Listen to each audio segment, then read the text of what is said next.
And we are live. Straight politicking on all you mofos. And I'm Alex Alonso, 101 on all platforms. And I'm here with the co-host, Munchie B, the mayor. And Munchie B, I saw that you had a little reuniting last few days ago. Yeah, what was that, Friday? Yeah. Last Friday. And I tapped in with it. Man, it was about 45 minutes of preamble before you guys even got to the matter. Y'all be doing some long ass, I'm calling it preamble.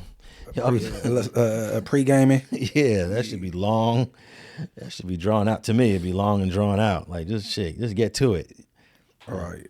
One time I was watching the preamble of y'all, and y'all was talking about licking booties and all kind of crazy shit. Hey, man, ain't my idea, man. I remember what led to that conversation. Somebody from Texas was supposed to be a gangster, and, that's his thing or whatever. But when y'all finally got to the topic at hand, I didn't feel like it really got addressed that much. I didn't really feel like it was a understanding. I mean, you guys had a cool conversation, but I didn't walk away learning much. I think if we would have like when I woke up that next day and I requested, like, hey, you know what I'm saying? We were supposed to do that for, but then I'm getting canceled. It probably would have been more, you know what I'm saying? But it was too much talking behind the scenes, so when we got on camera, that's what that was. You know what I'm saying? So how did you feel when you walked away from that last? And then here's another thing I'll add before I ask you that question. I thought it should have just been you and Adam. I noticed Lush was there. No disrespect to bro, but that should have just been a one-on-one situation. And maybe it would have been more what you expected, because it was lackluster for what it's supposed to have been. You know what I'm saying? Yeah. So maybe if Les wasn't there, it probably would have been more. You know what I'm saying? And I don't think the morals over money follower fans is feeling it though. Yeah. Hey, but see what I what I noticed when you on these platforms, especially like the larger ones and stuff, or you find yourself explaining your every move or your next move to the chat, the consumers, the subscribers or whatever. But I mean, I know exactly what I'm doing. You know what I'm saying? But yeah, I could understand why they was like, oh, you feel me?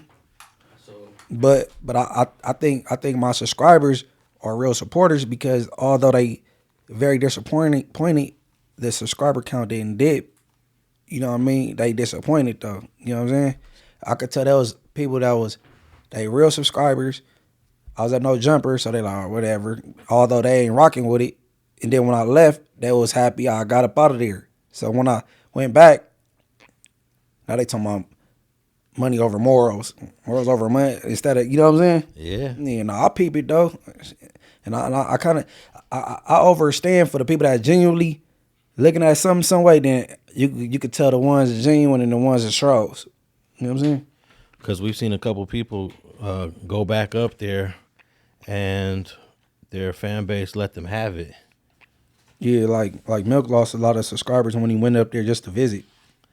Yeah, I mean, he was gone so long, I don't think it was pointless to even But go. all his content is predicated on No Jumper hate at that time when he was doing content. Because, like, it's some people that got channels that just, they reacting to No Jumper and they getting on No Jumper bumper. So when he double back, it's like, what you gonna talk about now? Yeah, he actually deleted like 100 videos off his channel, which you should never do that, because that's like going backwards. You built up all these views, because you have a view count for every video. That's obvious. Mm-hmm. But you also have a view count for the whole channel that displays on the main page. And that view count on the main channel is what a lot of people look at. They might look at your individual videos, but they want to see what that total view count is. And when you start deleting videos, you start reducing your total channel view count. And that's a no-no if you're trying to grow on YouTube. Yeah, I don't think he was looking at it like that. But no, I noticed everybody in the metaverse, as I call it, you feel me? They disappointment and stuff. But and I understand probably half of them that's genuinely disappointed for a real reason. And then I know a lot of them is trolls though, or whatever. But Yeah, I was reading one of the comments on a recent video of ours. I can't recall which one it is, but they said, "Man, Alex needs to do a no jumper interview." yeah, I mean, you been requested up there a couple times. Yeah, about 2 or 3 times. Mm-hmm. I'll go up there if there's some free food on a truck outside and have a bite to eat, but that's about as far as it'll go. But you don't do interviews anyway. I mean, and then when you was with the Gangster Chronicles thing, you wasn't interviewing. You was a part of it for a short time. You know what I'm saying? Yeah. So. Yeah, that was a long short. It was a 52 a whole year of episodes. Yeah, the closest thing to an interview is you was on Clubhouse or Rockstar. Yeah, recently. Mm-hmm. Yeah, I haven't. And then I've done a few of network interviews. Right now, you can go see me on Reels TV, REELZ. I forgot what show that was. You can see me on Tubi right now on the Nipsey Hussle documentary. You can see me on, oh man, I can't remember the other networks. But yeah, in terms of YouTube, kind of scaling that back. I just got requested to do an interview for a channel that documents LA graffiti history. And I'm going to gracefully decline to do that one. Why? Or you don't want to say? Yeah, I don't even want to get into why. I just, okay. I just don't even want to. I don't even want to talk about none of that stuff. Mm-hmm. I live a professional life now. Right. And there are certain topics I don't mind going into. But I'm really not interested in talking about me. I love learning about other people, like you over the years and other people, but I'm really not interested in telling my story. And I think my story is not even that interesting, to keep it real. So I'm just a kid that grew up in the hood, went to USC, and started studying this stuff and doing this with everybody else right now. But how do we venture off into that topic? You not doing interviews? Oh yeah. Somebody asked just the other day. So, hey, but even though I don't want to do it, I don't do it. I don't knock others that want to do it. I can't knock anybody else's hustle. As much as I might want to inside, I am not going to do anything or say anything about it other than just say, be careful, and move carefully. That's all I can say. Or expound on why you would say, be careful. I just think that location is unpredictable. And I thought you was talking about be careful on doing interviews. Well, okay. No. So we back to no jumper. So you said, yeah. As far as being a no jumper, okay, the low. Yes, right. It's just an unpredictable location. Right. Anything could happen. I remember taking you up there about 6 months ago, and I just didn't like the vibe. Mm-hmm. I just didn't like the vibe. Well, I'm gonna say this. When they say, I'm gonna quote Spider, quote unquote, the Fed quarters, right? Yeah. Now, me, I'm not worried about none of that because I'm not doing nothing, right? But I will say this: I don't want no smoke at that building. Like, and I don't think it's a good idea if you thinking you about to really harm somebody, do it there. You know what I'm saying? Based on the past, people getting their ass kicked in the parking lot and stripped naked, and that city is a petty city, and I don't think they're letting it go that easy. And you're not about to make a ruckus in a city, so I believe they watching that building, whether it's known or not known. I believe they watching because I know how the police get down. You know what I'm saying? So you'll do something, and then you'll get blurred a block away, or not even making out the parking lot. So I mean, somebody could be a idiot and go out. Yeah, I wouldn't be shocked if there's some sort of camera surveillance system set up on that block, at least 1 or 2. On a light pole or something. Looking yeah, definitely. I wouldn't be surprised. So, I just say be careful for everybody that goes up there. And wherever you go, I remember when I pulled up on a couple people, they were cautious. They didn't know what I was bringing. Mm-hmm. They didn't know if it was cool. Well, on the random interview you was doing? Yeah, random. And I've done a couple interviews where I didn't know what to expect. I took a couple of chances. Well, you never know what to expect because, I mean, it's been a minute since you put up on a street interview, but you pulling up in the trenches. Yeah, but I mean, there's a couple where the interviews were based off of something else, like something happened and they want to talk. So I'm like, all right, well, I don't know what to expect on this interview. And you know, I pulled up a couple of times a little bit more secure than normal on a few interviews. But you know, yeah, that's just to everybody. Be careful out here, and I do believe, you know, shit happens, and we just got to do our best to avoid it. But Hey, when I kick off, all right, because Richard Harden went on a hiatus, and it is kicking back off. When I kick it back off, I got to interview you and ask questions, right? Because like one question I have, and I'm going to save it, your most crazy experience or unsafe experience traveling into these hoods and conducting interviews, but we going to save that. For sure. And then we going to do it like that. For sure. I've had some tricky, close situations. But the most gloomiest cities in the United States, Munchie, we kind of touched on this last week when ODM Slim was here, because he lives in the Pacific Northwest. Those two states is the Pacific Northwest. And outside of Alaska, because you know Alaska is detached from the continuous states, and it's damn near Russia going toward the North Pole. But Alaska's the gloomiest state in America, but we ain't going to count Alaska. The gloomiest state, or the gloomiest cities, the Anchorage, Alaska, my bad. Anchorage, Alaska is the gloomiest city in America. The second most gloomiest city is Seattle, Washington. Yeah, I said that. Meaning it's Depressing. a lot of rain, but in terms of the weather, it has cloud cover, a lot of rain, and it's dark. Now, I didn't want to do the rainiest cities because you have warm climates like Miami and Louisiana that rain during warm weather because it's tropical. Right. It's actually I like that kind of rain. It'd be warm outside, the sun is out, and it just start raining. That's how it was when I was in Jamaica. Yeah, it's that tropical rain. Right. So we got a few U.S. cities down by the Gulf Coast and in Florida that are very rainy, but they're not gloomy. So I looked up gloomy, and Seattle's number one. And that's why they lead the race in suicide. Well, there's a couple. But that's what they blame it on. Yeah, well, there's a couple other states that rank up there, but Seattle has 226 cloudy days a year out of the 365. So that's a lot of gloomy days. Even though that's not where ODM Slim is at, Spokane ain't too far from there. I wouldn't want to live out there at all. And then the second most gloomiest city, or the third most if we're counting Anchorage, is Portland, Oregon, which is the next state over from Seattle, Washington. So, yeah, I thought that was interesting. Yeah, I wouldn't want to live here. Yeah, and I just found out this new news. This is some great news for gun owners and people who revere the Second Amendment and are constitutionalists. The Ninth Circuit Court of Appeals overturned a law that was passed by an assembly person down here in L.A. County that banned open carry. He banned open carry. I forget his name. He banned it back in like 2014 or some around there. And that's when I stopped open carrying. I open carried for all through the early 2000s up until whenever this law went into effect in 2014. In fact, I was at Starbucks one day after the law went into effect. The LAPD drove by and he stopped, rolled the window down. He said, "Alex, you better not have that gun on you." that new law just went into effect. I was like, "Nah, I ain't got it on me."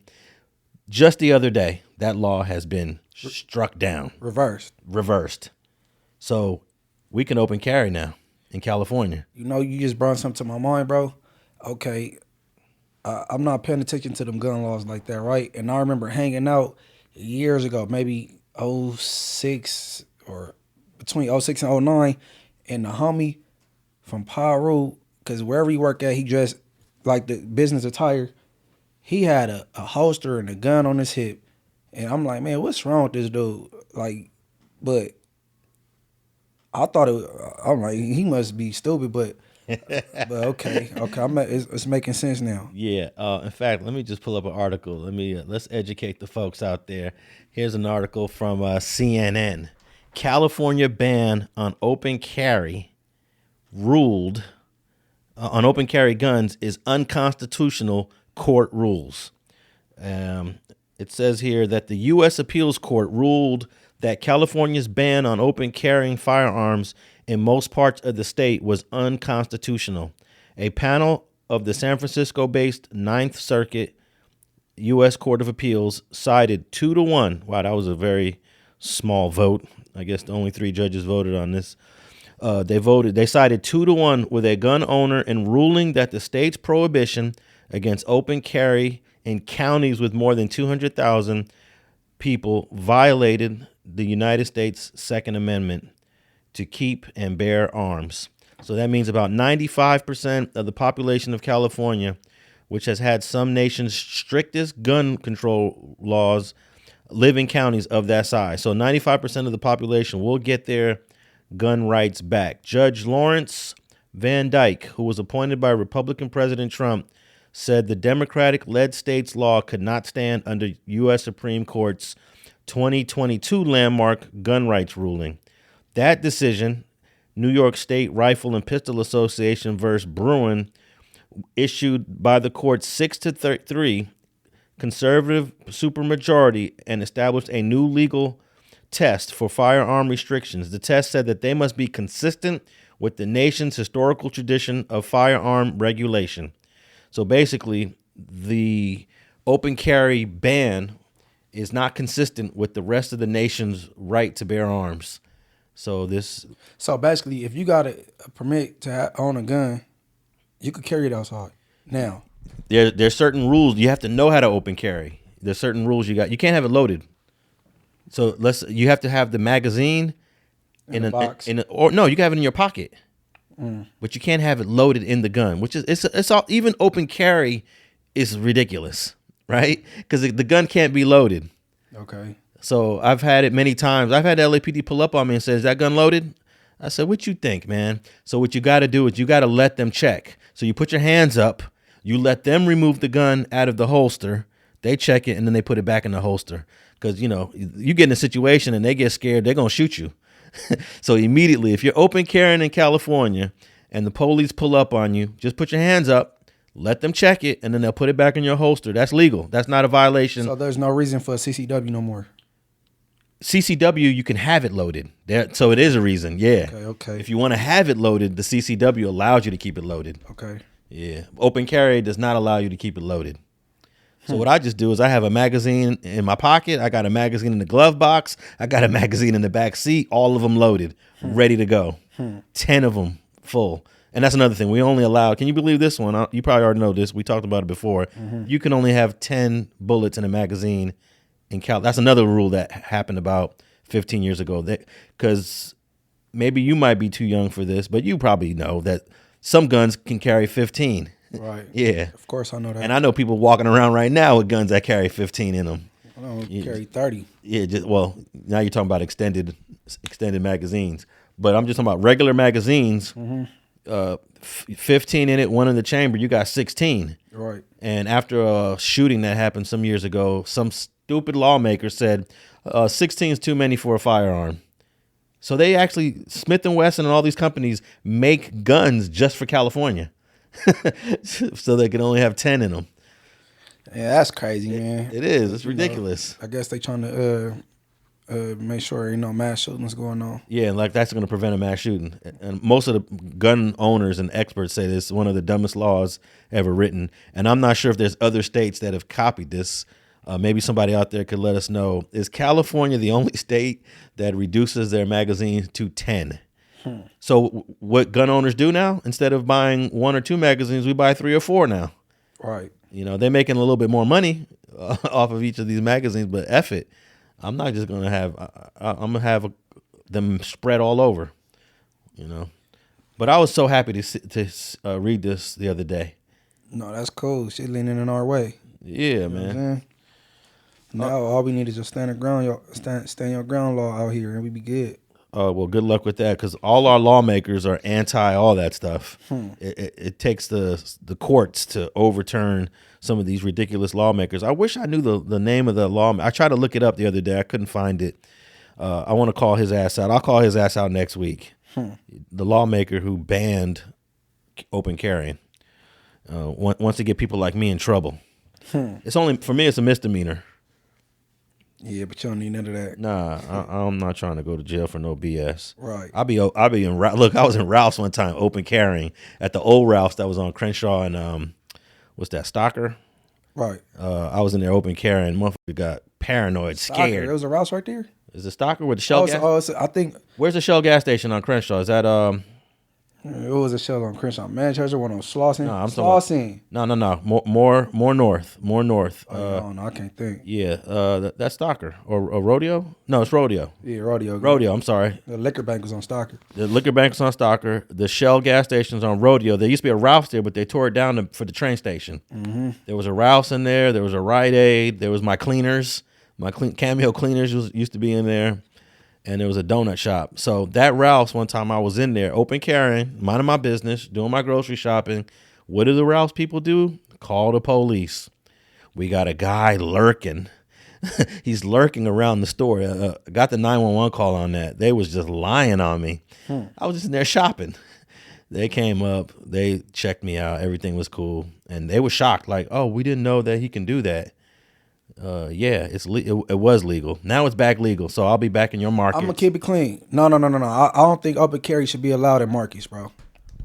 Well, I think a market can't. I'm not sure. Some private places can tell you not to. Yeah, I don't think that should be allowed to have a clip in your pocket and a gun right here. But what's the point? I'm walking. So you willing to walk out the store to your parked car unsafe? Man, bro, listen. I'm not comfortable with my daughter walking around the grocery store with her mother and it's some dude with a gun just belling around picking up tomatoes. No, hell no. I'm not. No, walk down the street or you know what I'm saying? Well, you should see how they open carry like in Texas with rifles. No, I know the deal. They got rifles over their back with the straps walking around. Mm-hmm. You know, fully automatic ones. I think they're fully automatic. No, they might not be fully automatic, but straight rifles. Yeah, I don't know. I got to look deeper into these laws and the clause. You know what I'm saying? Nah, but California is definitely scared of guns. Your sentiment is the way a lot of people feel. So here's what happens.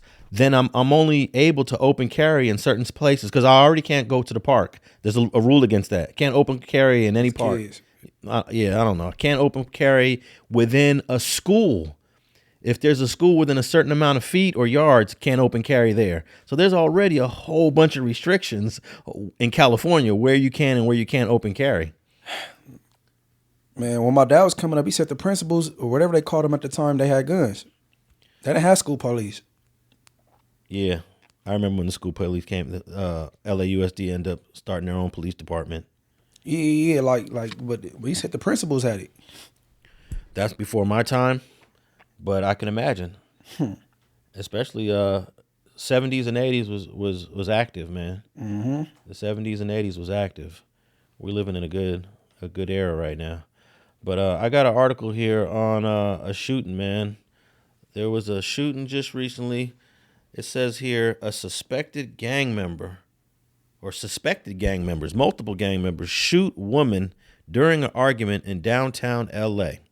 A 34-year-old woman was hospitalized after she was shot in what the police said was gang-related shooting in downtown L.A. The LAPD were called to 5th and Wall Street at 10:55 p.m. On Wednesday, where officers said a suspect inside a nearby vehicle and the victim were engaged in a verbal altercation. At some point during the argument, the suspect drew a gun and shot the victim before driving away west on 5th Street. Los Angeles fire paramedics were called to the scene and took the victim to the hospital in a stable condition. Now, what's interesting is that they're already calling this gang-related, so they got some info, if they're correct. But 5th and Wall in downtown L.A. is not no hood. It is not a gang area at all. I mean, everybody dwell downtown, though. Yeah. You know what I'm saying? I believe they calling it suspected because the girl probably for sure a gangbanger. So they suspecting that, you know what I'm saying, the participants in the crime probably gangbangers that shot her. I wonder how often a male shoots a female, because I actually saw another story where a girl got shot by a dude. Like, dudes are shooting chicks? How common and how often is that? It happens. I know it does. It does. I mean, but they gangbanging though. Yeah, you had a very high profile female from your neighborhood years ago. She got shot in a drive-by. I believe it was the 6-0. So obviously, probably a dude. aired her out. Remember the actress chick? Mm-hmm. What's her name? Tara? Lady Kick. Okay. Yep. That was some years ago. Like what? 06, 05, 04? Yeah, but I got another homegirl that was, bro. These girls, they're part of gangs, bro. Yeah, I know. They participate. I ain't gonna say her name, but I kind of got respect for her as a girl from UZ that she was doing her stuff, bro. I'm like, for a female, you know what I'm saying? So, you know what I mean? I ain't gonna say her name, but I know she probably trying to get out. She been in jail since we been kids in juvenile hall. Oh, okay. Yeah, hey, these girls is a part of gangs. They drive these dudes on crimes. They set up the crimes, and sometimes they participate themselves and hop out doing these crimes. So, no, for sure. I was watching one of your music videos where you was it was all about the girls. mm-hmm. Yeah, I think you had the whole female set out there. Yeah, they took that down on my last YouTube channel. I'm about to go. You still got that though, right? I think I could get my hands on it. Yeah. Over the years, I've known a couple of chicks that been shot and killed. But again, it's not as common. It's not as often. It's probably like for every girl that gets killed, we know about 10 or 15 dudes that get killed. Right. Right. And the same thing with I was looking at the prison statistics. 94% of California's prisoners are male. 6% are women. So I was like, wow, that's a huge imbalance, right, of our prison population. Such a small number compared to the men. I mean, that's good. That is that way. Females shouldn't be out here committing crimes, and you know what I'm saying? Unless they defending themselves. Yeah, I think we only have 2 prisons for women. I think 3. I know Chowchilla. Chowchilla's, I think one is called CIW. I think CIW might be Chowchilla, right? And then is there one in Norco? I believe it's like 2 or 2. I think we had this discussion before when we was debating. I said like 2 or 3, and I think you was like dead bang on 2. But yeah, man, our women got to stay free, man. Y'all got to take care of the babies. Well, we as a family we do, but you know what I mean. The women nurturers, bro, they got to stay free, man. Yeah, well, at least in this shooting, I believe the chick survived, right? She was 34. Let me see. She was rushed to the hospital. 34 years old, hospitalized, and nothing about her expiring or anything like that. They didn't say ethnic group or nothing? Nah, none of that. I mean, Fifth and Wall, it could be anybody, huh? Right. Everybody dwell downtown where they going to get some clothes, some jewelry, some, you know what I mean? Or they living down there. Could be anything. Okay. I hope she get a speedy recovery, Queen. There's actually a hospital very close to downtown. Oh my God, I went to that dirty ass hospital. What is that hospital called? I think California something. Good Samaritan. No, Good Samaritan is horrible, bro. Horrible. No, the one I'm talking about is like off of Pico. I don't know. It might be California. Yeah. So at least there's a hospital close by. No, but you want a hospital close by. You know, you don't want to have to be driving like 30 minutes to the hospital for a gunshot, you know?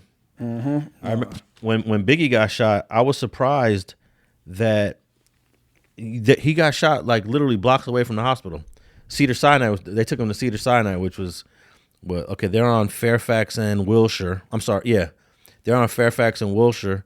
All you got to do is probably go to 3rd Street, which is 3 blocks, make a left. I don't know what route they took, but it was literally blocks away to Cedars-Sinai, and he still died. I knew a nurse that was in that emergency room. She said that she remembers when they brought him in, they had a tough time getting him on the gurney because he was so big and heavy. That's probably a lot of the reason. You know what I'm saying? They couldn't get him back there in time to start working on him. You know what I'm saying? He was big and trying to get him out the car and into the, you know what I'm saying? Yeah, but sometimes you get shot so bad that I heard a coroner testify that the gunshot wound was rapidly fatal. And they asked him, well, what do you mean by rapidly fatal? He said that gunshot wound was so rapidly fatal that he could have got shot right next to my hospital surgery table and he still would have died. Oh, yeah, basically, Yeah. Yeah. I about to say DOA, but that ain't what that is. But I'm not. Yeah, I get it. Yeah, the hospital I was thinking about is called California Hospital. It's on Grand, 1401 South Grand. which is right off of Pico. And that's pretty close. They're calling it Dignity Health, but that's California Hospital. So what you saying? What you saying? Oh, okay. Why you bring up California again? Because that's not too far from Fifth and Wall. Okay. So they could have rushed her to this hospital, and hopefully she got good treatment. Yeah, she no. It don't say she passed away. Nah, she's stable. Yeah. Yeah, she good. But you're aware, like, there's certain types of gunshots outside of the head, of course. Certain gunshot wounds that you take to the chest or to the stomach that are not fixable. Well, all right. Well, how EMT, the paramedics work when they come scoop you up, based on the severity of the shot, that's how they figure out what hospital they go take you to. Yeah. You know what I'm saying? Like, cause everybody ain't fit to, you know what I'm saying, handle certain gunshot wounds or whatever. You know what I'm saying? But that's pretty deep when the doctor tells you could have got shot on my surgery table, and you still would have died. Right. Wasn't no helping it. There was nothing. Yeah, I respect EMT, man. They underpaid. Paramedics, they underpaid, bro. Yeah, but I've seen some paramedics, man, on some body cam footage, man, being real disrespectful though to some of the people though. You know why? Because they're not getting paid, bro. And they're also influenced by the police. They got a relationship. They're coming out to scenes that the police are calling them out on. But yeah, it's definitely they need to, bro. EMT need to get paid more. I respect EMTs. They ain't got me where I need to go in rush hour traffic, bro. Was it the EMT or was it the fire? Because the fire department is kind of like EMTs too. So sometimes you have like these EMTs that are not part of the city fire department, and then you got the fire department responds for aid. I'm gonna group them in together because mean they still gotta weave through traffic and get you there. You know what I'm saying? Yeah, and you was in the city of LA or the county when you got shot? Which time? I was in the city. The worst time. The worst time I was in the city of LA. Because you was going down Imperial. I was in LA, and that's kind of like borderline. I was in LA. Okay. Imperial San Pedro. I was in LA. Okay, yeah, Imperial San Pedro. Yeah, that's LA. Mm-hmm. Yeah, there's certain parts of Imperial that on the other side is county. Like when you're on the west side, all the hundreds on the west side, most of that's county. It's Westmount. Yeah, the sheriff be over there. Yeah, they need to pay them people, man. Well, I think fire department does get a good salary. Man, I forgot who I was talking to, and this person said he used to do EMT, and he said he don't feel like they appreciate it. Yeah, he must not be with the fire department. Man, it shouldn't matter. I think, well, the fire department is higher salaries. Everybody's trying to get into the LAFD. Hey, look. Put it like this, bro. There's like a freeze. There's a freeze on LAFD. That's what they need to change. Sometimes the paramedics pull down a block and not come to the scene because they want the police, or they told the police should make sure it's safe for the paramedics to come down there first. And that's the time you could be using to save somebody's life, bro. You know what I'm saying? I don't agree with that. You know what I'm saying? But well, I got another shooting here. A 31-year-old victim out in East LA, and he wasn't as fortunate as the 34-year-old that got shot on 5th and Wall. We starting off the year with some shootings just in the first week. A 31-year-old man was fatally shot and 3 other men wounded during a shooting in East LA. Deputies from the LA County Sheriff's Department responded at 8:15 p.m. on the 4700 block of Telegraph Road regarding reports of a shooting. When they arrived on the scene, deputies found 4 adult men suffering from gunshot wounds. During the course of their investigation, detectives learned the 4 victims were seated in a vehicle when several suspects approached and fired shots at them. Munchie, what do I say about sitting in your car, posted up? Hold on, did I miss it? They said what time of the day this was? This was at 8:15 p.m. Yeah, just like the young lady, the Hispanic lady. What's her name? Singer. Della Rosa. Della Rosa, man, sitting in her car. And these people are sitting in the car 4 deep. And I'm going to get into the specifics of this area in a minute. The suspects fled the scene in their vehicle, headed northbound on Arizona. One victim was pronounced dead at the scene by Los Angeles County Fire Department paramedics. And 3 were taken to the hospital. 1 was listed in stable condition. 2 others were listed in critical. The deceased victim was identified as 31-year-old Ricardo Perez. Man, 31 years old. And the last paragraph, which I'm sure you're not interested in hearing, I'm going to read it anyways. Anyone with information about the shooting is asked to call the Sheriff's Homicide Bureau. And they have a number there. And they always throw that at the end. And callers who wish to remain anonymous may call Crime Stoppers as well. That's crazy. Okay, so this is the 4700 block of Telegraph Road is right on the corner of Telegraph in Arizona, and that is smack dab in Ford Maravilla neighborhood. They didn't say this is gang related. I have no inside information on this, Munchie, but there's a good chance this is like some Latino gang beef going on in East LA. We got the victim, 31-year-old Ricardo Perez, and they sitting in their car just posted up, man. Man, you can't be a sitting duck.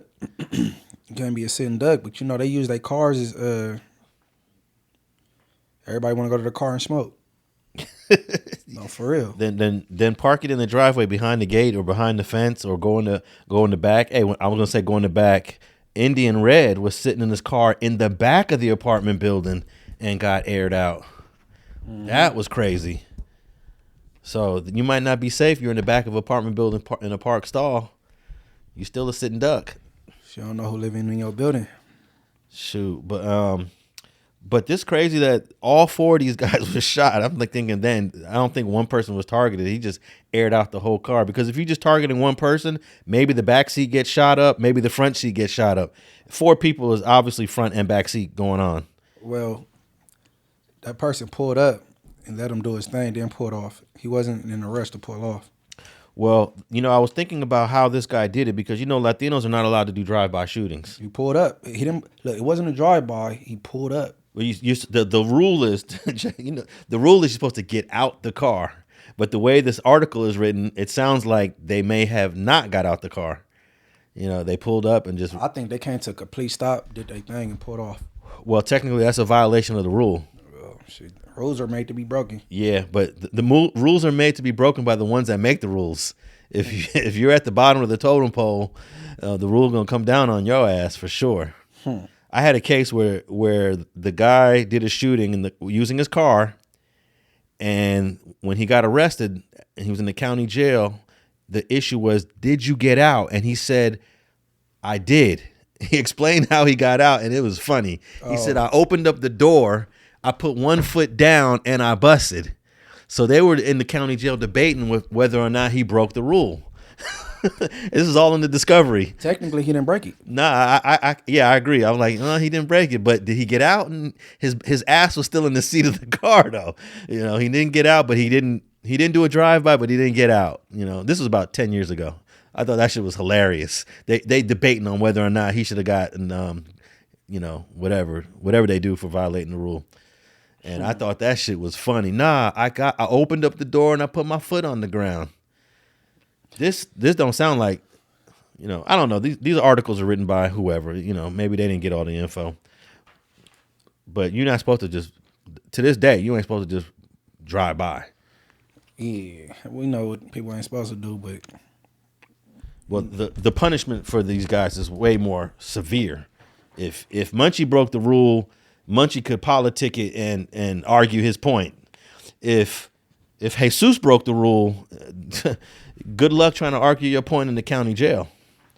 I think that Jesus is going to lose that argument way more faster than Munchie B is going to lose that argument. Hey, well, guess what? Gang banging is stupid, is senseless, right? But I think being from an expanded gang is it just make it's all dumb. But being from an expanded gang is crazy, because now if you go to jail for harming this rival gang member, you carry that hate onto the county jail, and you get there, y'all can't even fight. Y'all can't even do nothing to each other. Yeah, there's not as many squabbles with the Latinos against each other. It's none. Yeah, well, unless they disciplining each other. On the low, there is. On the low, there is, and sometimes they'll come to an agreement. They're like, we're gonna go in the cell, we're gonna fight, and then we ain't gonna talk about it, so we don't get in trouble. Isn't that crazy? We're gonna fight, but we can't say nothing because we'll get in trouble. Yeah, that's rare. That's rare. You hear everything, like everybody get quiet. Who's that down there fighting? Like, feel me? So I mean, That shit crazy. No, I think there's more Latino one-on-ones that they keep on the hush hush. Man, it's okay. Half of the county jail is downtown. Half of it is in Santa Clarita and Wayside. There is no cells in Wayside. You in a dorm. So how do you do it there? Oh, you're not gonna be able to do it. Well, isn't there like we're gonna go way to the back over here, or Nah, you can't. You can't be low key and catch a fade over there and go undetected in Wayside. Yeah, like it's impossible. No, I know a few Mexican well-known fights that we learned about after the fact. Like they fought, but they didn't talk about it because they would have got in trouble. But 10 years later, we find out, oh yeah, y'all squabbled, and okay, well, we couldn't tell nobody. We would get in trouble. That shit is crazy. Yeah, it is. So, but it's, I guess it's structure, it's rules, it's reglas. Hey, look, bro, and even in the penitentiary. Like, you're supposed to leave all that. I'm talking about as far as the blacks. You're supposed to leave all that street stuff on the streets. You know what I'm saying? We got a program in the pen, but it's still crack off. It's still a chance it might crack off based on something that happened on the streets. Yeah. And with the blacks. That's what I'm saying. Like, it's just crazy. Like, but, And there really won't be no consequences or repercussions if two guys want to get at it. Yeah, you go through the right channels, it can happen. That's what I'm saying. People don't know what they talking about. Oh, is it? Man, like, Blueface he can't say look, bro. If this person shot my brother and I go through the right channels, you know what I'm saying, and we go holler at them, and then they go let us go in there and handle our business, so we can get back to programming it too black, too strong. After that, get that shit out the way. But one of the big complaints about black gang culture in Los Angeles, Southern California, that prevents it from being, I don't want to say successful, but that prevents people from coming together and moving the agenda forward in a positive way, is because there's a lack of structure.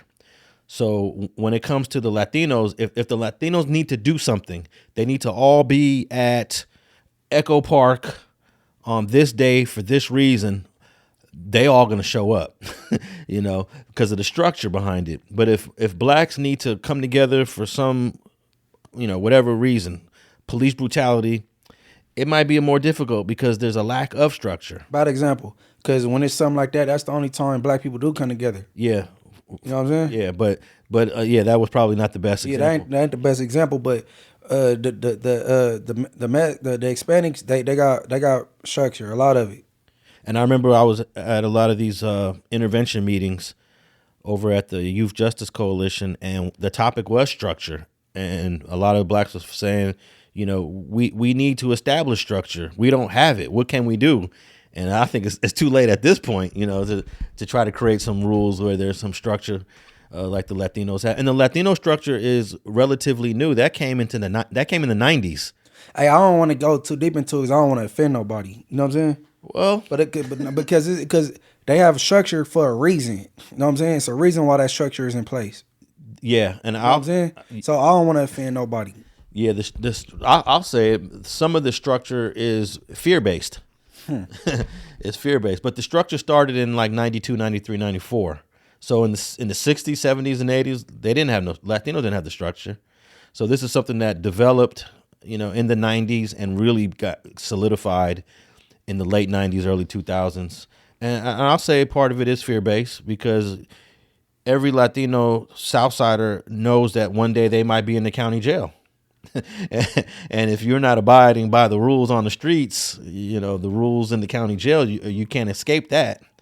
So you end up falling in line with the structure on the streets. Yeah, man. Y'all just leave that alone, man. I don't need no more internet ops or, you know what I'm saying? No, we ain't I don't want to turn the raw side against me because I got a different view on certain things. You know what I'm saying? Yeah, but we're not talking about anything racially derogatory or.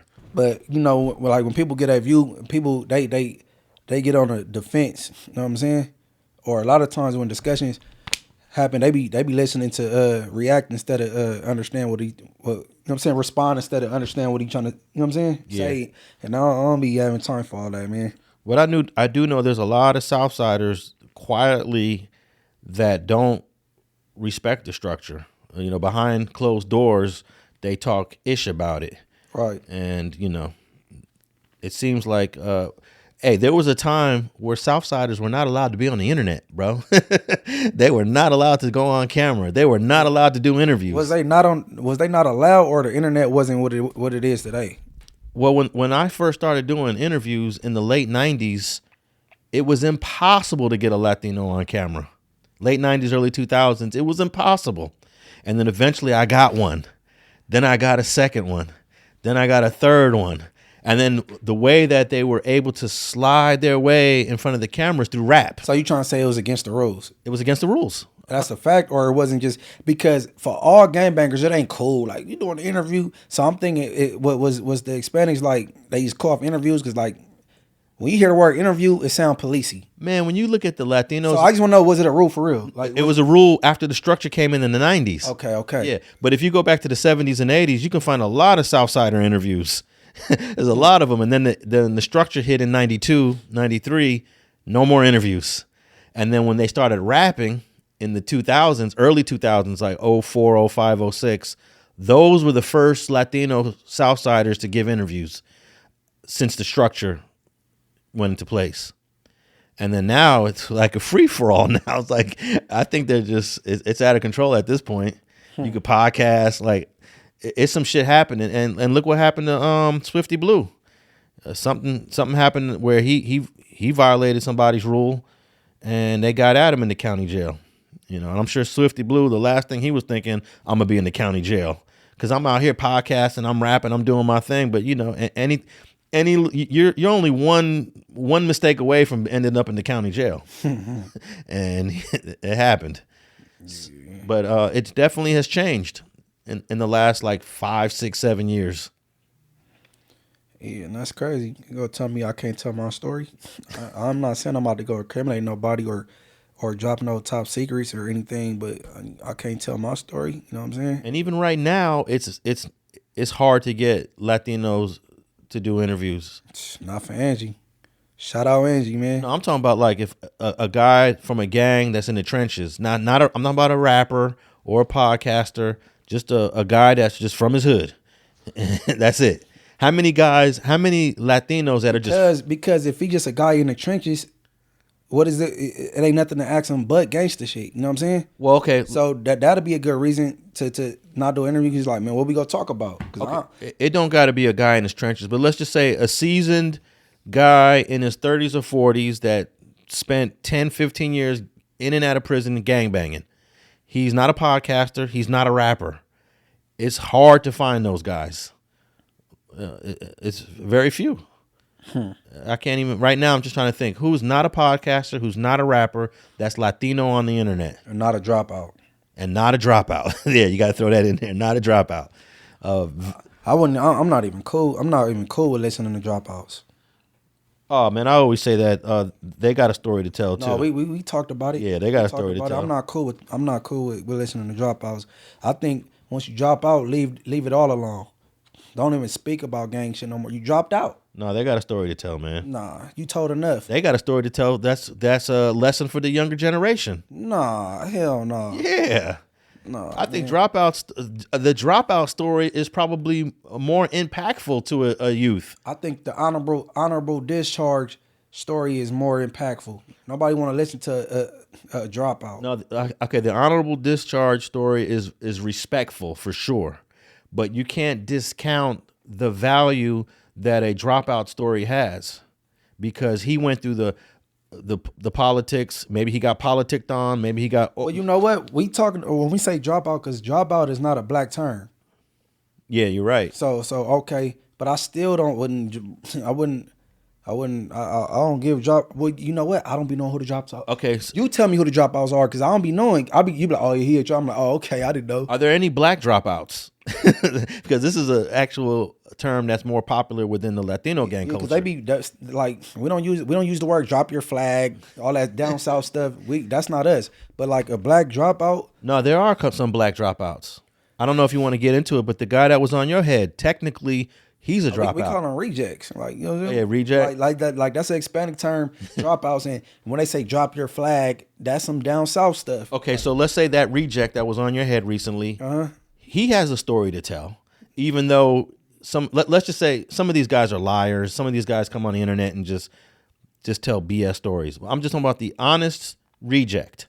The honest reject. Like I had a dude from Menlo that wanted to do an interview, but he basically told me, "Hey, I'm a reject from the hood, though. So I don't know if you want to interview me." I'm no good. Yeah, he said I'm no good. And he pointed you in the right direction. Yeah, and I said, "Well, I don't want to interview you in your neighborhood if you no good over there." And he said, and that was the first person ever honest that did that. I thought that was like, I really felt like his passion. Because he really was all about Menlo. He knew all about Menlo. He had I respect his honesty. Yeah. So an honest reject does have a story to tell, and I think kids can learn lessons from an honest reject. You know, the reject that was on your head, he might not be a good example because I don't know how honest or dishonest this guy is, but I don't just completely discount him. I'll interview a honest reject, but I'm not in your hood. We can't go to your hood and interview. We'll interview. Okay. But a lot of these people don't consider themselves rejects. That's the problem. Yeah, those are the ones you can't even give a listen to because you in denial, bro. Yeah, that's the problem too. A lot of these guys are in denial. They still think that they're solid. Right. So, yeah. In fact, I should have doubled back on the honest Menlo reject dude, and still told his story. He was willing to tell it. He just didn't want to do it in the hood. You know. So, all right, I got one last shooting. One last man. All this gang news is Latinos, man. 16 arrested in connection with a Puente gang. This is another federal indictment, not a RICO, but it's still an indictment. This article says 16 individuals and associates from Puente 13 were arrested on federal charges. Listen to this shit, including kidnapping, shootings, drug trafficking, according to the police report. Defendants charged with offenses such as methamphetamine distribution. Hey, there must be a lot of money in methamphetamine. There must be a lot of money in this. A lot of customers, man, because meth is a cheap drug. Man, methamphetamine is the new crack, and it's been the new crack for over a decade. Right. Okay, so methamphetamine, conspiracy to commit kidnapping, possession of firearms, and then they list all their names. I'll list their ages because these are youngsters too. 24 years old, 24 years old, 21 years old, a 40-year-old. The woman is 40. Heather Corvarubia is 40. 23-year-old and a 25-year-old, all of La Puente. 9 of the defendants are set to appear in U.S. District Court in L.A. Authorities are actively searching for 3 other individuals who remain at large, a 42-year-old from Victorville, a 31-year-old Korean from Koreatown, and a 24-year-old. And everybody young, bro. So I wonder if that 42-year-old from Victorville, is he a male? Yeah, he is a male. Yeah, he's about to say the oldest person on the case is a woman. Is crazy. And look, another outstanding person is a 38-year-old woman. So, she's currently in state custody. So 2 of the 3 oldest people on the indictment are women. Oh, so she already locked up. Yeah, she's already in custody. Damn, and it says here, this investigation led to a seizure of 10 pounds of meth. 10 pounds of meth. That's a lot of meth, huh? 10 pounds of meth. Yeah, that's a lot of meth. Thousands of fentanyl, and here's a drug or a pill I never heard of. Carfentanil. So they found thousands of fentanyl and carfentanil pills, 71 guns, 9,000 in cash. That ain't a lot of money for 10 pounds of meth. You get 9,000 cash. 9,000 ain't even worth mentioning. You know what it is? They found more cash. They took some. Yeah, right. They found way more than 9,000 in cash. I ain't gonna lie. If I was the police, I'd be taking all kind of money out the evidence. Yeah. The Puente 13 gang is known for controlling narcotic distribution within the SGV, and that's pretty much it. Brand new January 2026 federal indictment of the Puente gang, and I might have a clip here real quick to break this down. Let's see here. Here we go.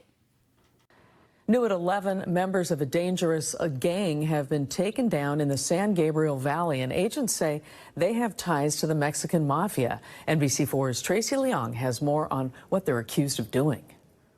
Today's operation is the result of a nearly 3-year investigation with federal, state, and local agencies, working together to remove narcotics, guns, and violent gang members from the streets.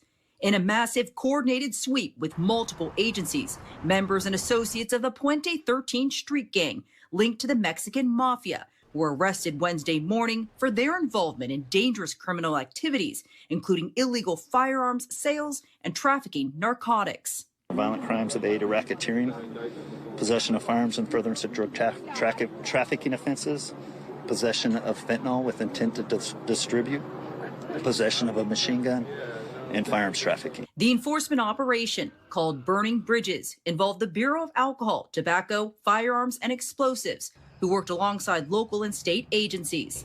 The U.S. Attorney's Office for the Central District of California charged 20 members and associates of the San Gabriel Valley-based gang. Of those charged, 17 were arrested, 2 remain at large, and 1 is already in state custody. Complete disruption, dismantle of this gang is kind of our goal in the investigation. Agents executed federal arrest warrants at locations across 3 counties: Los Angeles, Orange, and San Bernardino. During the investigation, they recovered 76 firearms, including 14 rifles, a machine gun conversion device, 3 firearms with obliterated serial numbers, thousands of rounds of ammunition, 10 pounds of methamphetamine, and thousands of M30 fentanyl and carfentanil pills. All righty, man. Hey, man, they need to stop doing that, bro, to the Brown brothers, bro, that they always talking about aligned or affiliated with the Mexican Mafia, because that's taking the jury pool off the rip, because, you know, the reputation that the Mexican Mafia got, and it could be intimidating.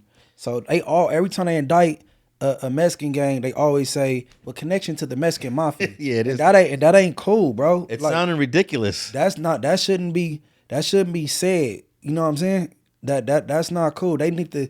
I hope it become case law. Carlos Rodriguez versus the state of California, and they strike it. You know what I'm saying? Because that ain't cool. And then I noticed in this clip they didn't say nothing about no money. Well, there's 20 seconds left. You want to hear the last 20 seconds? Yeah, let's go ahead. Let's see if I jump the gun. Yeah. Significant federal violations that we're going to be charging with them, and they're potentially exposed to significant federal time. Authorities emphasizing this is an ongoing investigation. They're still actively working to locate 2 gang members and urging anyone with information to contact them. Tracy Leong, NBC4 News. There you go. No money, man. Man, they stole them people money, man. They did steal their money. They stole their money, man. But, man, they got to stop doing that, bro. That public perception is real. And if you say connected to the Mexican Mafia, that will scare some jurors, and everybody's not connected to them, although they from Mexican gangs. Yeah, that's a tactic that they know that works in court. That's not cool. Yeah, it ain't. And that, the defense attorney's got to fight that in court, and sometimes they win. Some judges will be like, okay, are there actual Mexican Mafia members that are part of this case, that are going to be part of this indictment? And sometimes it's yes, and sometimes it's no. And if it's no, most of the time the judges say, I don't want to hear that then. Thank you. I don't want to hear none of that. But what struck me in this news clip, 3-year investigation, bro. 3-year investigation. This didn't just happen this year or last year or the year before. This probably went back to either 2022 or 2023 when they decided to start looking at these 16 or 20 guys. We're getting mixed reports on that. And I just bring that up because everyone is expecting immediate arrest when they see a crime or they see something happen. They take their time. And in this case, they took 36 months. And a second thing is you're not going to completely disrupt or dismantle a gang because you indict 20 guys. And that's what they always said. That was, I think that was Kenny Cooper from the ATF. He thinks that they're going to completely disrupt or completely dismantle a gang because they arrested 20 guys. It can disrupt, but you ain't going to dismantle. Okay, well, It's two different things. Yeah, it is to disrupt. Yeah, disrupt. You barely going to disrupt. Really? It depends on what you're trying to disrupt, because you could take some members off the street, and then the violence it go down. For how long? Because someone is going to be in that position pretty quickly. Whoever they removed off the street. No, you could disrupt it. That's what I'm saying. Disrupt, but you can't. You ain't gonna be able to dismantle nothing. You know who dismantle gangs? Other gangs. So like the law enforcement ain't gonna ever be able to dismantle. You know what I'm saying? Gangs. No, they say that in their press conferences. I mean, they had two federal cases against the BPSs. And I don't remember if it was the first or the second one, but they were talking about, we're going to bring an end to the Black Peace Stones and bring peace to this community. And 2 indictments didn't do it. And we ain't talking about 20 guys getting arrested. We talking about like 50, 60 guys getting arrested in those federal indictments. Man, I was in a county jail when the 40s came to Jeep, going into jail deep. They indicted the 40s. Right? It was like upper like 40, 50 of them. Well, the key to dismantle a gang is to bring something to that community to replace the gang. A supplement. Yeah, you just can't dismantle the gang and then there's nothing there. The gang will just rebirth itself. You know, are you bringing jobs? Are you bringing education? Are you going to train the next generation of young kids that live in this neighborhood? Are you bringing resources? And then I bring in none of that stuff. Right. So there's no such thing as law enforcement dismantling it. And I always go back to a saying that attorney Connie Rice made popular maybe 20 years ago. You cannot arrest your way out the gang problem. There's no such thing as arresting your way out of the gang problem. Let's just, let that keep going. You will not arrest your way out the gang problem. Opportunity. Provide opportunity. You know what I'm saying? People doing other things and staying busy other ways. Cause like these schools that's like not in like poverty-stricken areas and stuff like that, these schools don't got the programs that these other schools got that you got to drive to far out. Exactly. So, All right, let's briefly talk about Lucky from Hoodstocks.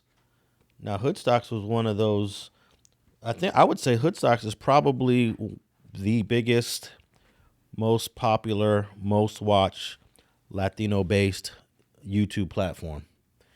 I don't think anyone's got him beat at this point. He's got 230,000 subs, and he does content like on a consistent basis. And in fact, this was the show. I remember I forgot what it was on a previous episode. We were talking about Lefty Gunplay. Mm-hmm.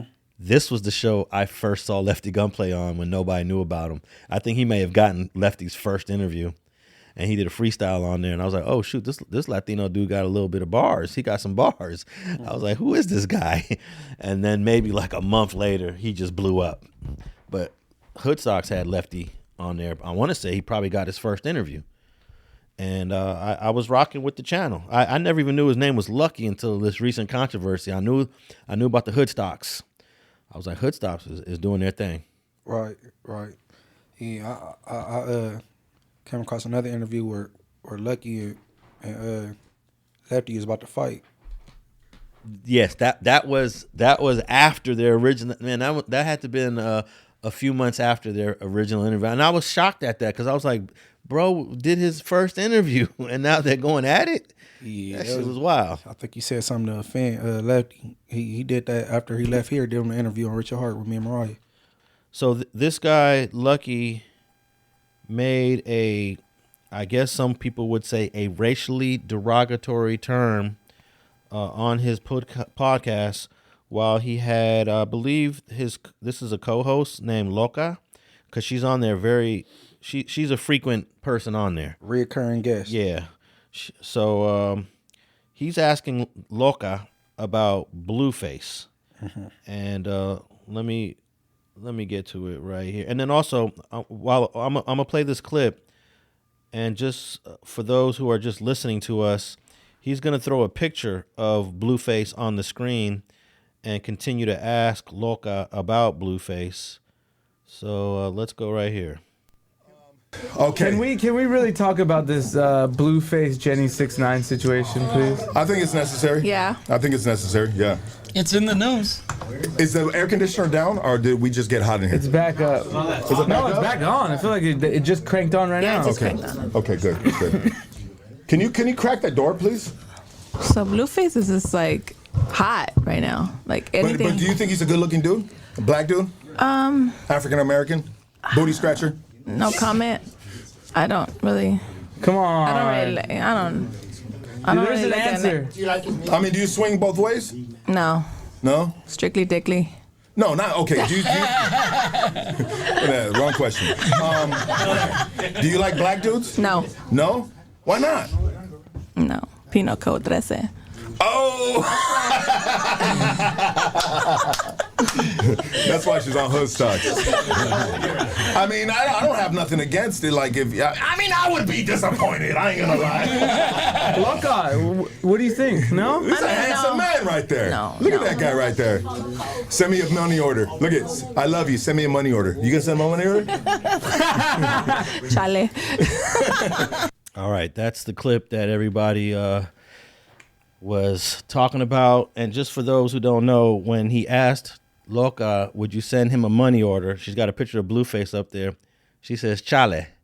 Now, that's some Mexican slang for absolutely not or hell no. You know, it's a negative response. So, I mean, she ain't gotta think he handsome.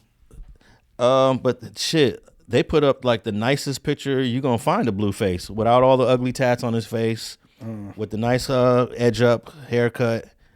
It ain't a bad looking picture. Hey, but why look this is the thing, right? Why put her in a position to answer that type of question? Because that's good podcasting. Nah, That's good podcasting. Put Because people on the spot. You putting her in a weird situation, right? And then like she already said no comment. Yeah. You know what I mean? Yeah. So like He pushed it a little bit, huh? yeah. So like when I listen to it again, because I remember I had a smart remark to her, like she talking about penal code that I say. I mean, she already said no comment, bro. She already didn't want to go further into it. So Hey, she don't like black dudes. I mean, everybody got their preference. Yeah. You know what I'm saying? She don't like black dudes. Jenny 16 do, and she don't. Everybody got their preference, bro. And a lot of black men love Mexican women. It go both ways. I got homies with Mexican girlfriends, and I got homegirls that got Mexican baby daddies. Wait up.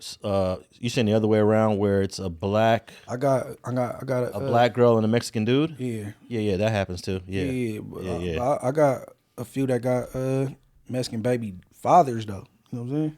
Yeah. So, like, But I think there are more black men with Mexican women though. If you were to compare the numbers, I don't have the data, but I bet you there are way more black men with Mexican women than there are black women with Mexican men. I think the Mexican men are not as open to dating a black person as Mexican women are. There are way more open Mexican women here in LA. That's an opinion. I don't have the data on it, but I bet you that data does exist somewhere. but the Mexican males that get with these black females got black swag. You know what I mean? Some of them do. Yeah. I mean, I'm talking about the ones I noticed that's in relationship with the women I know. You know what I'm saying? My very, very first girlfriend, my first real girlfriend here in LA was Mexican. Oh yeah. Yeah, she lived right on 3rd and Bonnie Bray, right in the trenches of I think that's 18. I remember I used to walk her home. It was crazy over there. Shout out Mariah Hayes. Her mom is full blown Mexican. Her dad is black. You know what I'm saying? Shout There out you go. Mariah. Hey, and if Loca don't like black dudes, so be it, right? I mean, but the numbers gonna land like that because women overpopulate males in the world. You know what I'm saying? So, Not that much though. yeah, but you know, It's pretty close. But I have no problem with someone having a preference. I think she could have said it with a little bit more tact. She said it in a kind of aggressive. what part? The child. Yeah, all of it. The trece part, the chales part. She could have just said, I have a preference to just. The only part stick out to me is no comment. Yeah. You know what I'm saying? So she already, you know what I'm saying? She said no comment, so don't push the issue and then she be content to somebody and then they attacking her. You know what I'm saying? Yeah. Okay, so the African booty scratcher part, some people took offense to it. I remember when I first moved to LA, that's the first time I ever heard that term. I ain't never heard nobody say African booty scratcher in New York. I don't know if I was in the 6th grade or the 7th grade, but that was a word that people were saying. But amongst blacks though, it was a black dissing another black. You African booty scratcher. I ain't never heard anyone outside of black folks say that towards a black. That's like an internal word. Because you don't hang around Mexicans. I've never heard any of the Mexicans that I know say that. But look, the Mexicans that I grew up with never said the N-word. So I grew up with some different Mexicans, you know. Well, yeah, that N-word became just like some regular slang, which it shouldn't, but you can't say it ain't being said because you ain't around them. Like, have you ever heard any Mexicans in their 50s using the N-word? Like, you know? I don't think so. There probably are some out there. Even, look, in New York, in my community, which was predominantly Puerto Rican, they didn't use the N-word until, like, my generation started using it. Well, let me tell you something, bro. Like, Fat Joe says the N-word all the time. Fat Joe is black, bro. Well, technically, he's considered, he's Caribbean. He's a Caribbean guy. He's a Caribbean guy from the Bronx. Yeah, like, I mean, him, he. You got to look at our parents, too. Our parents aren't with none of this stuff. So Fat Joe's generation is the first generation of Puerto Ricans that started using the N-word. The Puerto Ricans were using the N-word before Mexicans were. Mexicans are a little late on it. But the Mexicans I grew up with did not use the N-word. These Mexicans is like a generation below me. If Fat Joe was to live in L.A., he will adapt to the black culture more so than Hispanic. Definitely. But Fat Joe can be in a room full of Mexicans and fit in. And speak Spanish? Throw some Spanish in there and fit right in. I remember one time I was somewhere and Bone was telling me we were somewhere was predominantly Mexican, and we were at Conejo's.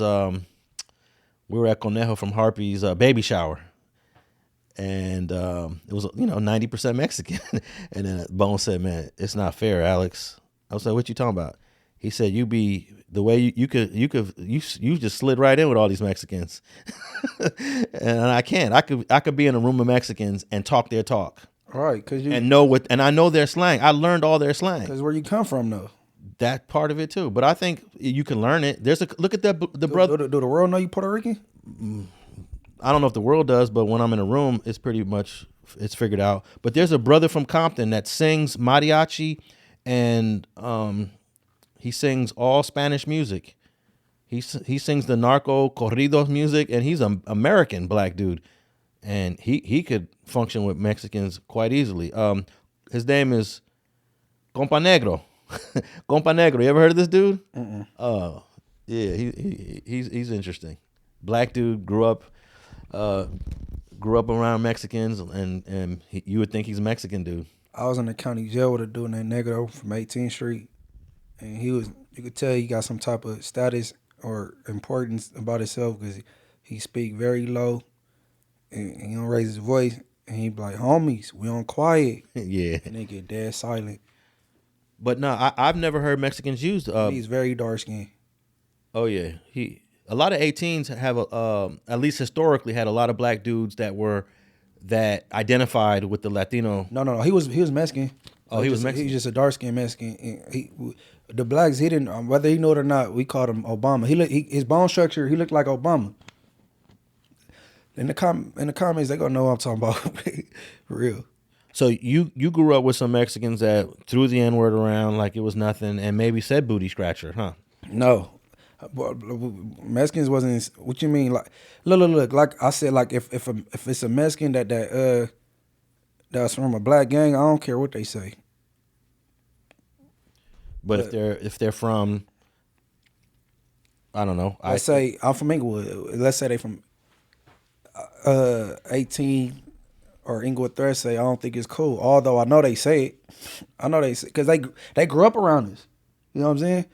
Like Santos, you did the interview with him, and he explained at the time Inglewood Thursday and Inglewood Family how, you know what I'm saying, we was good and we be on this side of the party, on that side, and, you know what I'm saying? So I believe they pick up our colloquialism and our you know what I'm saying, but I don't think it's cool that they say it. He says he remembers you pulling up on him too. Yeah. Shout out to I-13s, man. But even I remember I was in Lenox, which is right next to Inglewood. The younger Mexicans, probably your age, even a little older than you, maybe some in their early 40s, they use the N-word.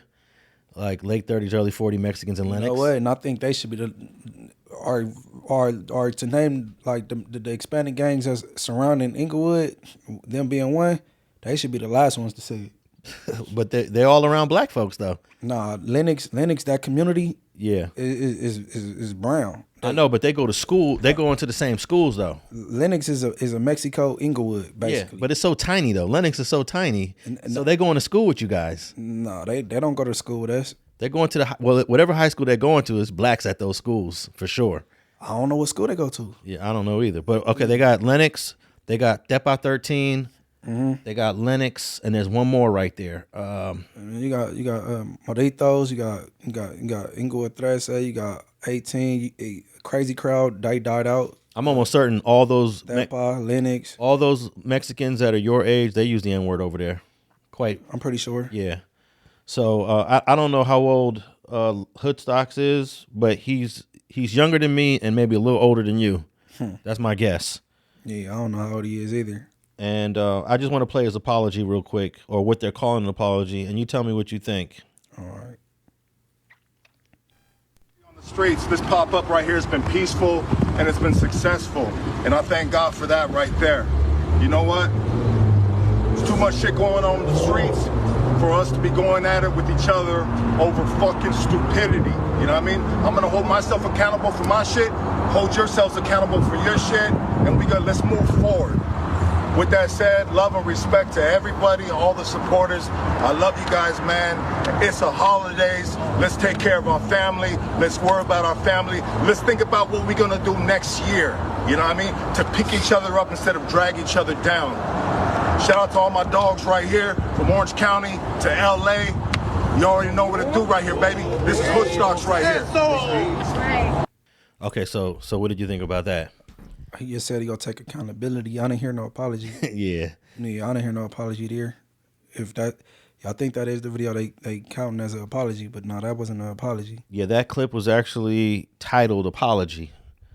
So it was. So I call those apologies non-apologies. They're non-apologies because you never really just say, "Hey, I'm sorry for saying that. I'm sorry for offending black folks for using that term. Maybe I shouldn't have used it. I was just trying to be fun." But actually, I have one more clip where he's explaining why he used it, and here we go.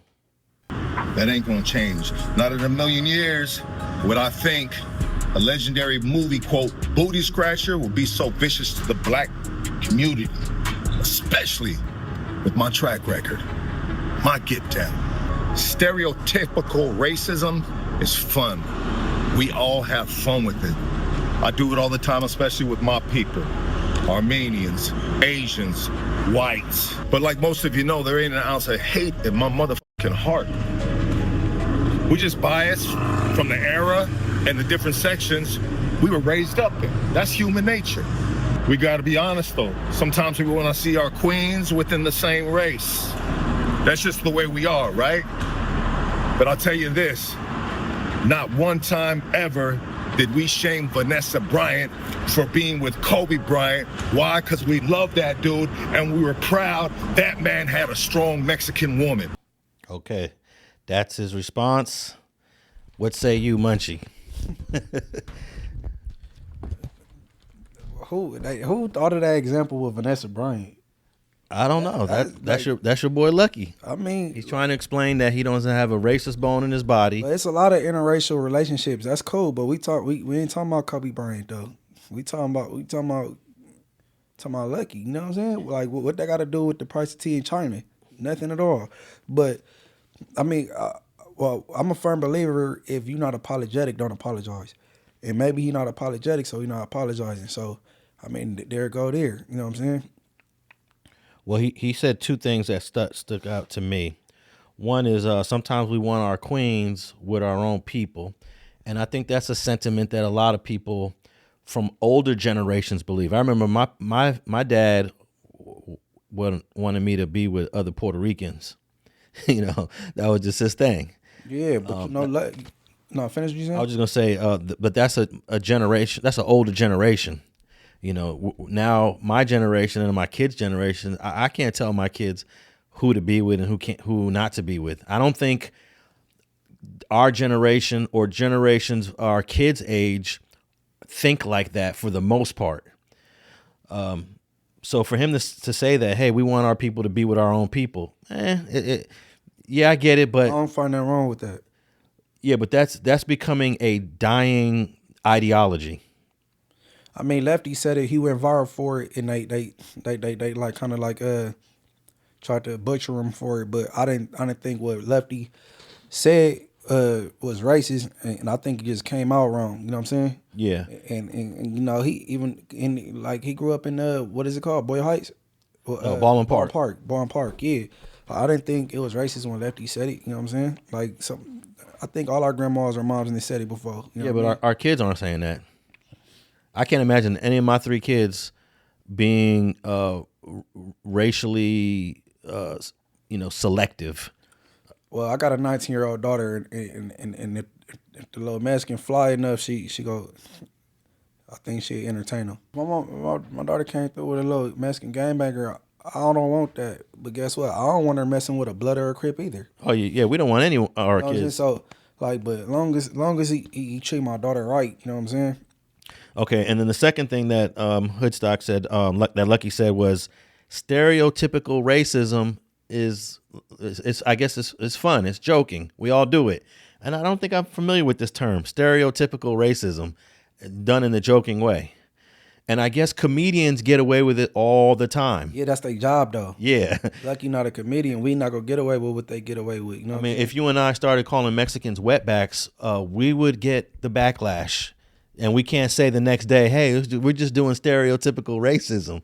You know, I would never call Mexicans wetbacks, spics, or whatever the other terms are that they use. It's just not... I don't find it funny. Well, they done dug up some tweets, right, from 2015 that I quote unquote tweeted, right? Yeah. So Dre went down my timeline. She don't see them tweets, and I don't recall tweeting them. But Adam say, who be on the boards over there? I forget, he said somebody that at No Jumper went down there and they seen it. You know what I'm saying? And this from, but and I don't recall that. But when they called in on me when I was at home on No Jumper because they was discussing it. I apologized anyway. Like, I mean, I apologized to my brother. What were the tweets? Something about going to a Beaner theater. Oh, okay. Movie theater or something like that. Like, I don't remember. Like, you gotta think, my hood didn't even start beefing with an Hispanic hood till like 2 years ago. See, that's another term. I think I learned that term in junior high, calling a Mexican a Beaner. Hey, look, I apologized anyway. If I offended anybody in there, because I don't, man. I want to say I didn't tweet that, and I apologized anyway, though. You know what I'm saying? But like I said, I don't apologize if you ain't apologetic, and if anybody out there offended by what I said, or like not because if you Hispanic, you is. You know what I'm saying? So if you did tweet that, you wasn't trying to be a comedian. You weren't trying to be funny. If you tweeted it. Man, I can't recall nothing like that, bro. Because I couldn't find no reason why I'd be tweeting that. You know what I'm saying?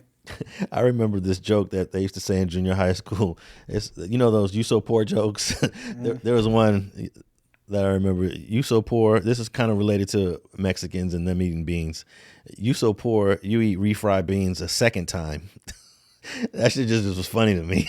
That shit ain't funny to me. I mean, the first time I heard that shit, I think that might be an old school joke. You gotta land if you that age group or something. The first time I heard that one, I was like, "Oh shit, that shit was funny." Hey, but my favorite food is Mexican food, and that's funny though because I ain't big on Thanksgiving because if I do, I just eat turkey and a roll and some macaroni. Like all the other stuff, I don't care for. You know what I'm saying? Yeah, the birria is delicious. Carne asada is delicious. I eat Mexican food and seafood is my favorite type of food. You know what I mean? Yeah. But I don't think just because you eat somebody's food don't mean you can't be racist though. Right, because it's Mexicans that listen to oldies and yeah, so that's true. Hey, there be Mexicans listening to the oldies, listening to Tupac, listening to hip hop, and can't stand brothers. You know, those are they're out there. Right, they're out there. So and I remember one time a Mexican was talking shit about me in Spanish, and I guess they just didn't think I was gonna know some of these words, and I was just like, wow, Right on Vermont, and I was on Vermont and Pico. I think that was Vermont and Pico or Vermont and Venice. I was like, wow, I understand everything you saying, bro. Damn, you got that much hate. You know, it happens. It happens. Yeah, but I think he using too much bravado and trying to stand on business too much. You kick back, man. Well, if Lucky is taking any sort of step back or stigma, everybody's gonna forget about it next week and gonna move on to the next drama. Right. Yeah. All right, man. We're gonna wrap this up. Telling everybody where they can hit you up at, man. Morals Over Money TV, man. Go subscribe and check Victoria's Secret by Munchie B, man. On my new channel, I'm trying to get monetized at this moment, man. Everybody go subscribe. All right, Alex Alonso 101 on all social media platforms. We're on Spotify and iHeart and Apple if you're listening to us on the audio podcast, and Street TV YouTube channel for all these video clips. If you want to tap in, watch it. I usually don't say this, but I'm going to say this for the first time. Subscribe and share and hit the notification bell. And if you're on a mobile, Hype a Video, we out.